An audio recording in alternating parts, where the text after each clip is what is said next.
नमस्कार देवियों और सज्जनों, व्यालोकवाणी में एक बार फिर से आपका स्वागत है। हालांकि मजबूरी होती है यह सेंटेंस कहना कि स्वागत है, लेकिन कभी कभार हमें ऐसी खबरें मिलती हैं जो बहुत हृदय विदारक होती हैं।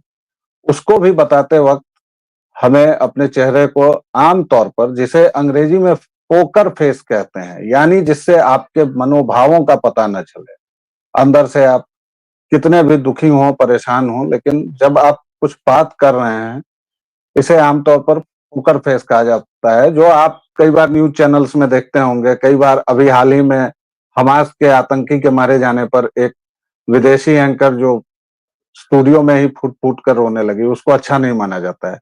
ये भूमिका इसलिए क्योंकि जम्मू कश्मीर, उसका इलाका गांदरबल और उसमें गंगानगर, गंगा नगीर, वहां 7 लोगों की हत्या कर दी जाती है।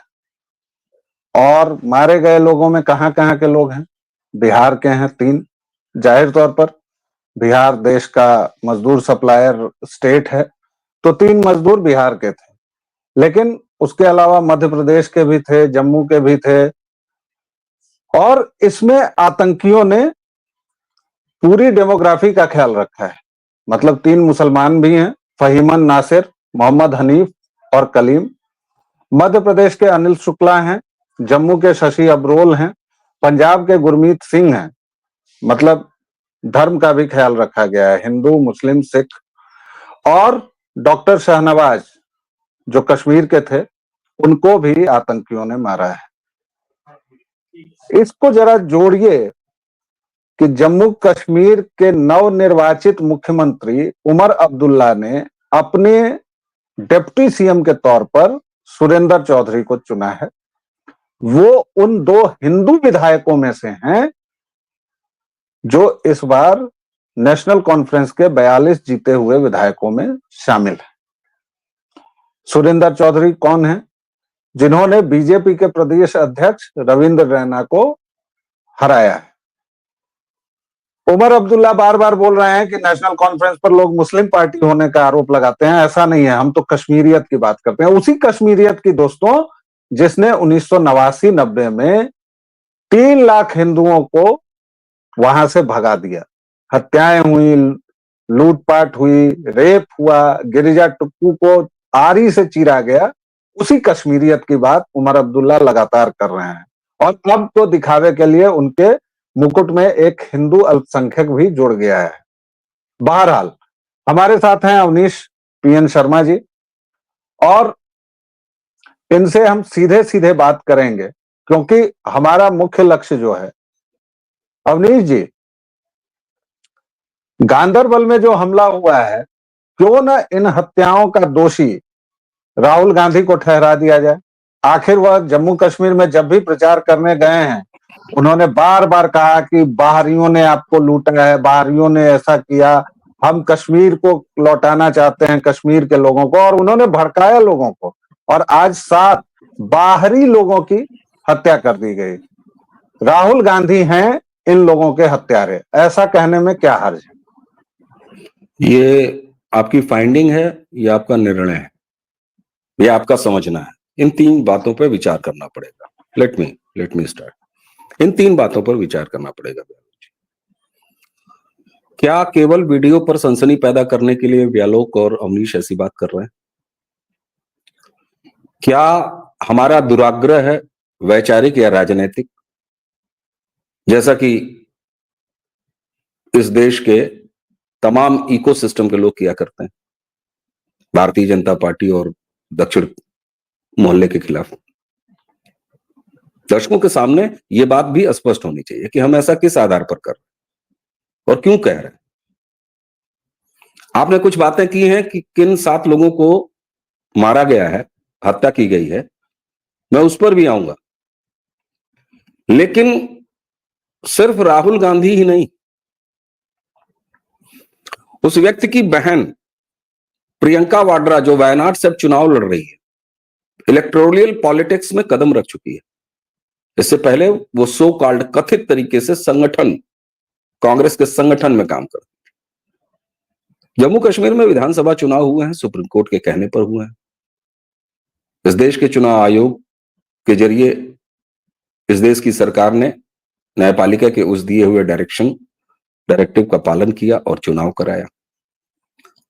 अब जम्मू कश्मीर यूनियन टेरिटरी की विधानसभा है अपनी और उसके अपने मुख्यमंत्री। चुनाव प्रचार के दौरान राहुल गांधी जब रैलियां कर रहे थे तो एक वीडियो जरा दर्शक आपके सुनिए।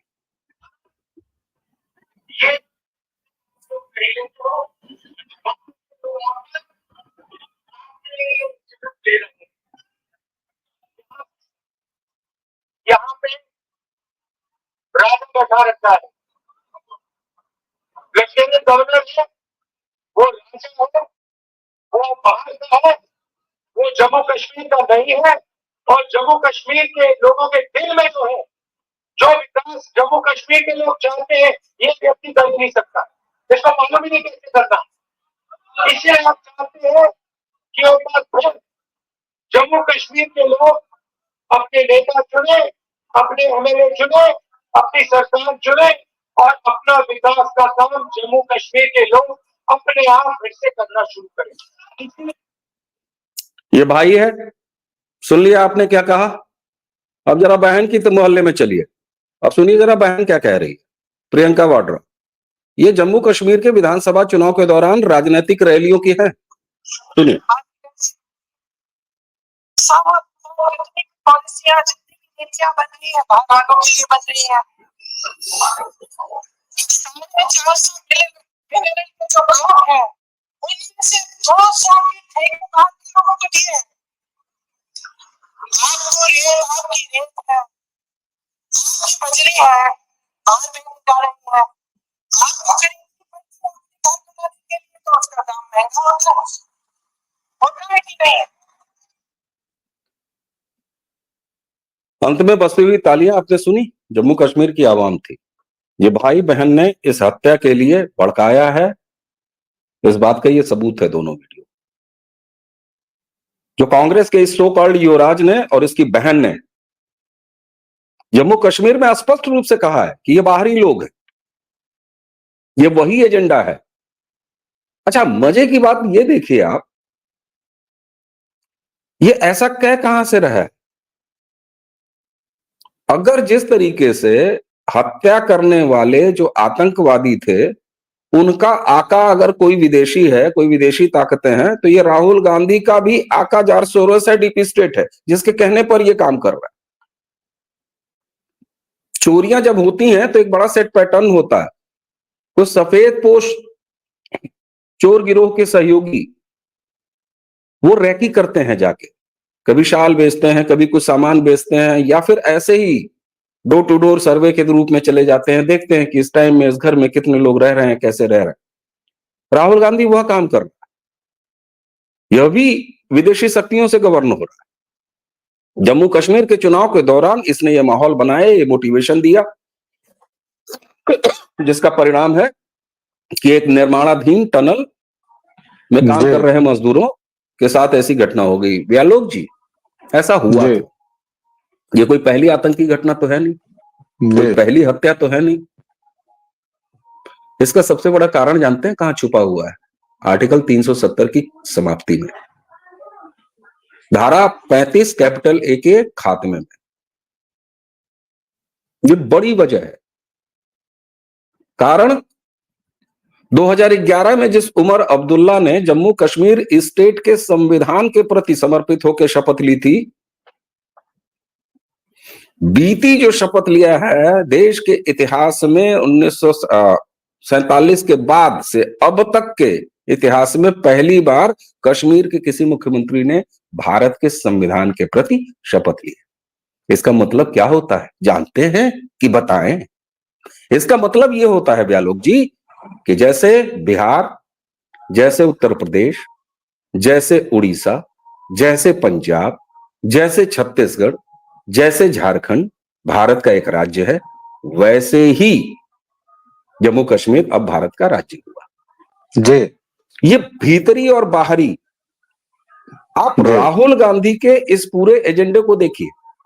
ये चुनाव के ऐन दौरान साउथ और नॉर्थ की बात करता है, यानी इलाकाई विभाजन, जी ये साउथ में जाके कह देता है कि साहब यहाँ के लोग सभ्य हैं और नॉर्थ के लोग असभ्य हैं। ये भाषाई विवाद पैदा करना चाहता है, वहां बंटवारा करता है। यह जानता है कि यह देश हिंदू बहुसंख्यकों का देश है, तो वहां पर बंटवारे के लिए जाति का जुलाब लेके आता है। यह स्पष्ट तौर पर साबित करता है इस बात को कि जम्मू कश्मीर में हुए इन दर्दनाक हत्याओं में मूल जो पटकथा लिखी है, जो मोटिवेशन का काम किया है, वो राहुल गांधी ने किया है और उसकी बहन प्रियंका वाड्रा ने। जी, और विषधर राहुल विंची के साथ साथ अभी उमर अब्दुल्ला के बोल बदले भले नजर आ रहे हैं। पहले हम इस पर थोड़ी मैं चर्चा करना चाहूंगा कि उमर अब्दुल्ला के बोल बहुत बदले हुए नजर आ रहे हैं। प्रधानमंत्री मोदी की प्रशंसा, पाकिस्तान को वो और उसका बाप गाली दे रहा है, हिंदू उप मुख्यमंत्री बनाकर जैसे एहसान कर रहा है और कह रहा है कि देखिए हम मुसलमानों की पार्टी नहीं है, ताकि वह कलंक धुल जाए जो 89 और 90 में कश्मीरियत के नाम पर जो वहां की मस्जिदों से ऐलान हुआ और चुनिंदा तौर पर हिंदुओं को हलाक किया गया। लेकिन इतने सब के बावजूद अवनीश जी, मुंह से आतंकी हमला नहीं निकला। वो जो प्यार है, वो जो दर्द है उमर अब्दुल्ला का, मिलिटेंट्स डिड दिस, उग्रवादियों ने किया, आतंकी हमला कहने में उसकी जुबान कांप रही है अभी तक उस राज्य के, अभी तो फिलहाल केंद्र शासित प्रदेश के मुख्यमंत्री की। बहरहाल नेशनल कॉन्फ्रेंस की सरकार है, पीडीपी का लगभग सफाया हो गया है, इसलिए क्योंकि पीडीपी ने एक गुनाह अजीम किया था अवनीश जी, और वो था भाजपा के साथ गठबंधन। मैं इस पूरे कश्मीरियत के फार्स को, इस पाखंड को हटा देना चाह रहा हूं, और इसीलिए मैं थोड़ा सा समय ले रहा हूं कि ये जो कश्मीरियत का पाखंड है वो हमने मुफ्ती की बेटी इल्तिजा मुफ्ती के बयानों में देखा कि आप लोग मुसलमानों कर। उमर अब्दुल्ला का बयान देखा कि ये उग्रवादियों ने किया है, आतंकी हमला अभी भी उसके मुंह से नहीं निकला। कश्मीर के आम आवाम के मन में क्या है वो हमें एक यूट्यूबर दिखा चुकी हैं कि मंदिरों को जला देंगे, हमारे यहां कोई मंदिर नहीं होना चाहिए। 10 वर्षों से सरकार कश्मीरी हिंदुओं को बसाने की कोशिश में है, लेकिन वो खौफ, वो डर निकालना बहुत मुश्किल है। इस पर कोई चर्चा नहीं होती है कि पड़ोसियों ने ही पड़ोसियों का गला काटा या गला काटने वालों को सौंप दिया वो गला, जिनके यहां आप बहुत विश्वास से और बहुत भरोसे के साथ रह रहे थे। ये जो पूरा कश्मीरियत का फ्रॉड चलता है, और ये जो वो छोटी सी अंगीठी, नून चाय, कश्मीरी बाजवान, इस सब पर क्या हमें यह नहीं सोचना चाहिए कि इन सब के बावजूद, और देखिए हत्याएं कम नहीं हो रही हैं अवनीश जी। अक्टूबर में 2 बिहारी मजदूरों को मारा गया, उसके पहले मई में हुआ, उसके पहले अप्रैल में हुआ, ये तमाम चीजें चल रही हैं। और आपको एक बात वो भी याद होगी, जब जम्मू क्षेत्र में हमला बढ़ा है, क्योंकि अब कश्मीर के वो 2-2.5 जिले तो सेना ने पूर्ण मुक्त करा लिए हैं, तो अब जम्मू में जब हमला हो रहा है तो हमारे यहाँ का विपक्ष उस पर दुखी नहीं हो रहा है। वो कह रहा है बड़ा 370 हटा लिए, बड़ा आपने काम कर लिया, लेकिन हत्याएं तो अभी भी हो रही। तो फिर से पहला सवाल, क्या ये हत्याएं प्रायोजित हैं? और जैसा कि आपने वो दोनों वीडियो सुनाए, कहा कि ये बाकायदा प्रायोजित है, आग लगाई गई है। क्या हम कश्मीर में और भी कुछ बड़ा होने वाला देख रहे हैं? और क्या केंद्रीय गृह मंत्रालय को तत्काल संज्ञान लेकर इन सब चीजों पर रोक नहीं लगानी चाहिए? व्यालोक जी, प्रायोजन कब नहीं था? क्या कबायली हमला आजादी के तुरंत बाद प्रायोजित नहीं था? क्या 90 में हिंदुओं का, मैं कश्मीरी पंडित कहने से बचता हूं, क्या 90 में घाटी से कश्मीर कश्मीरी पंडितों के बजाय कश्मीरी हिंदुओं का नरसंहार प्रायोजित नहीं था? क्या नेहरू और फारूक अब्दुल्ला के अब्बा जान के बीच में जो कुछ भी हुआ वो प्रायोजित नहीं था? कश्मीर में एक एक घटना, जहां से खून बहे हैं, जहां से पत्थर चले हैं, जहां से सीमाई विवाद रहा है, जहां से हमारा आधा कश्मीर पीओजे कहलाने के लिए अभिशप्त है, वो सब प्रायोजन ही तो है। और उसी व्यापारिक घराने का नया चिराग है राहुल गांधी, जिन्होंने प्रायोजित किया है। जैसे होता ना कि टाटा जी किसी को फंड करते हैं, टाटा जी की पहली जनरेशन ने फंड किया, दूसरी ने किया, तीसरी ने किया, रतन टाटा निभा के गए, आने वाले टाटा भी उसको निभाएंगे, वेलफेयर के काम। ये नेहरू और फर्जी रूप से गांधी आगे ढोता हुआ, ये वही तो प्रायोजन वाली कंपनी है जिसके अभी दोनों भाई बहन आपको दिखाई दिए। अच्छा, आपने कहा कि साहब घाटी और जम्मू कश्मीर जहां की यूनियन टेरिटरी है, वहां पर अब कश्मीरी लोगों को कैसा लग रहा है, उसको आपको एक यूट्यूबर ने बता दिया, हमारी बहन ने।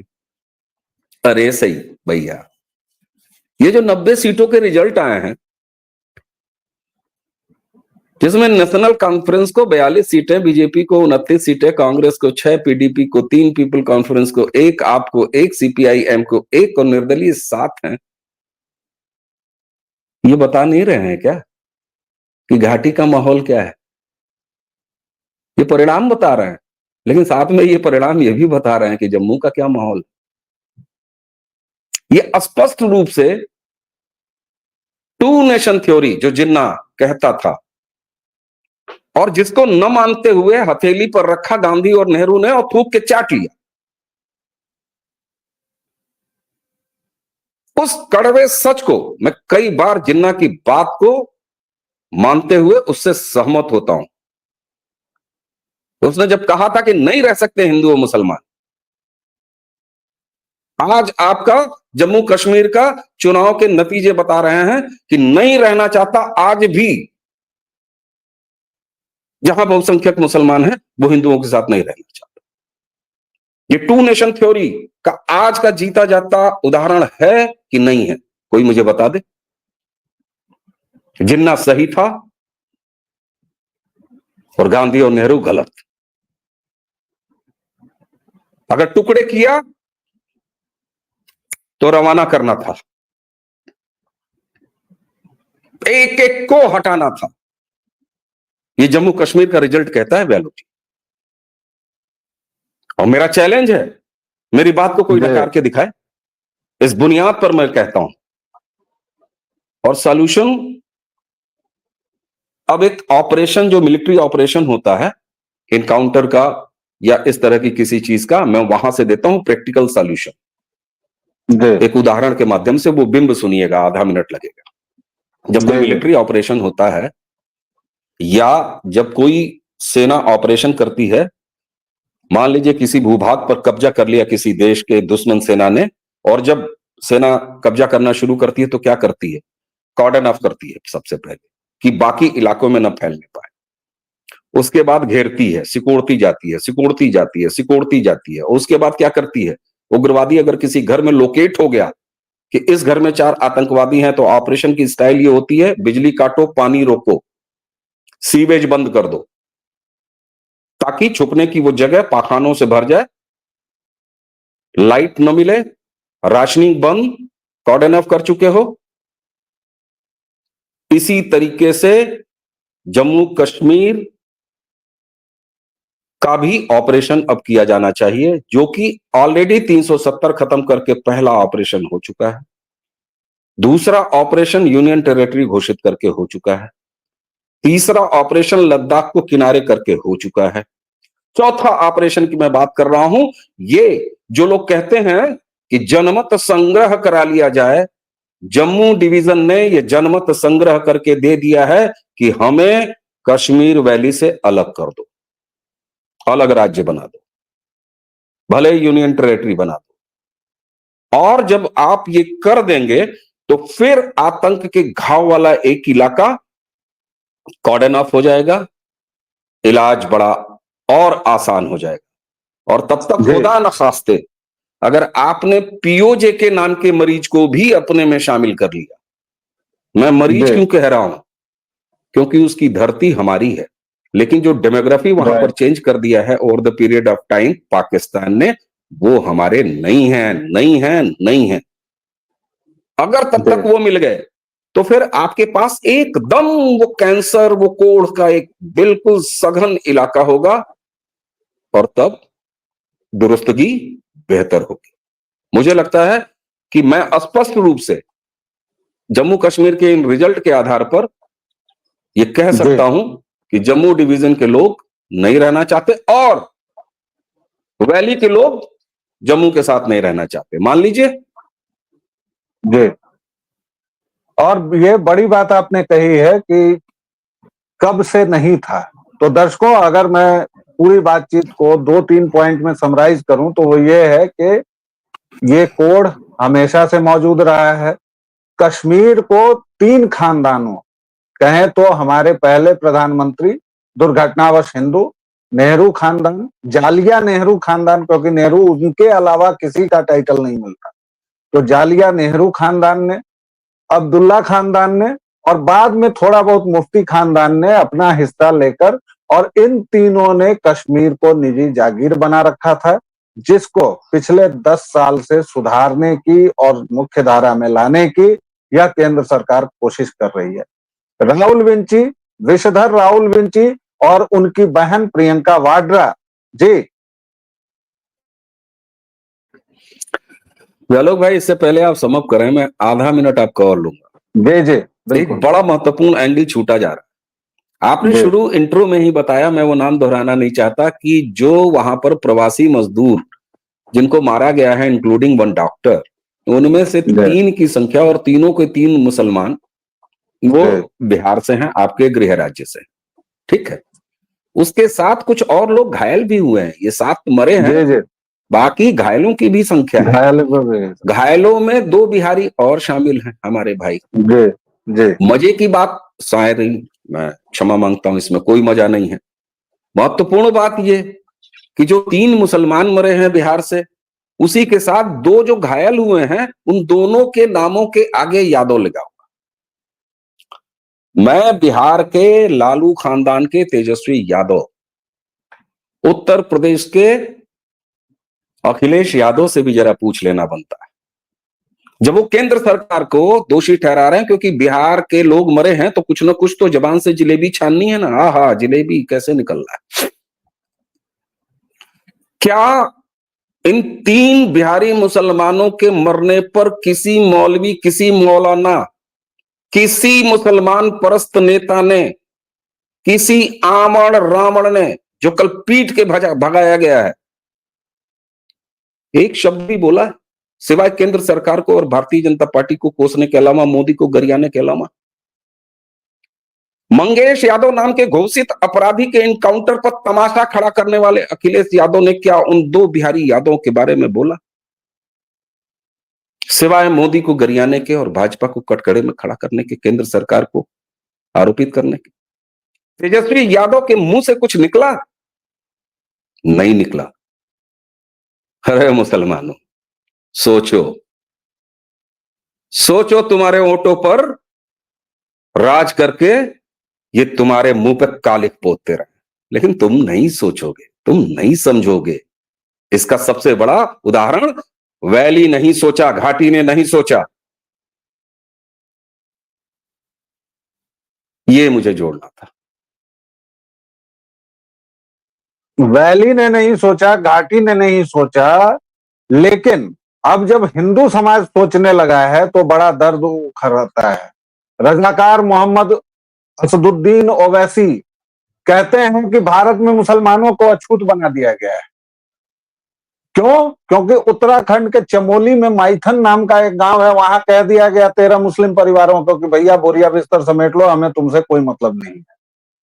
आप थूक खखार करेंगे, आप लव जिहाद करेंगे, जिहाद के जितने प्रकार सोचिए आप, लेके बैठे हैं।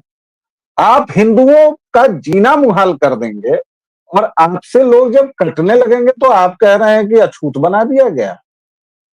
वैसे साहब, अछूत क्यों बनाया गया, किसको बनाया गया, हमारे यहाँ भंगी जाति का इतिहास क्या है, वह सब खुलेगा इस व्यालोक वाणी पर। एक एक करके सारे पन्ने खुलेंगे। लेकिन अवनीश जी, जो मैं कंक्लूड कर रहा था, कंक्लूजन बस यही है, जो पॉइंट्स आपने बताए कि इतिहास लंबा है, लेकिन अब जगह जगह पर थोड़े बहुत सदियों से सोए हिंदू थोड़ा बहुत जाग रहे हैं, तो बड़ा कष्ट हो रहा है। बड़ा परपराता हो, बड़ा बौथता, दुखाता। एक शेर सुनाने को, एक चीता सुनाने सुनाइए सुनाइए सुनाइए सुनाइए। चले जो तीरे नजर नीम कश तो क्या हासिल, चले जो तीरे नजर नीम कश तो क्या हासिल। दर्शकों, तीरे नजर मतलब नजरों से तीर चले, और नीम कश का मतलब वो तीर सीने में जाके खाली ऐसे चुभ के रह जाए। कि चले जो तीरे नजर नीम कश तो क्या हासिल, मजा तो तब है जब दिल के आर पार चले। और हिंदुओं ने, इस देश के बहुसंख्यक ने अब जो रास्ता अपनाया है 2014 से, उंगली के माध्यम से, यही एक सॉल्यूशन है। और आपने जो बात कही उसके बाद कुछ भी कहना, दर्शकों के साथ अन्याय करना होगा। फिलहाल दर्शकों, इतना ही। व्यालोक वाणी को अपना प्रेम और स्नेह उसी तरह देते रहिए जो आप अब तक देते आए हैं। प्लीज लाइक, शेयर, सब्सक्राइब कीजिए, घंटी दबा लीजिए ताकि अगले वीडियो की सूचना मिलती रहे। अवनीश जी, आपका बहुत बहुत धन्यवाद, आपने अपने व्यस्त कार्यक्रम में से हमें समय दिया। Thank you very much. सभी को जय सिया राम। जय जय सिया राम।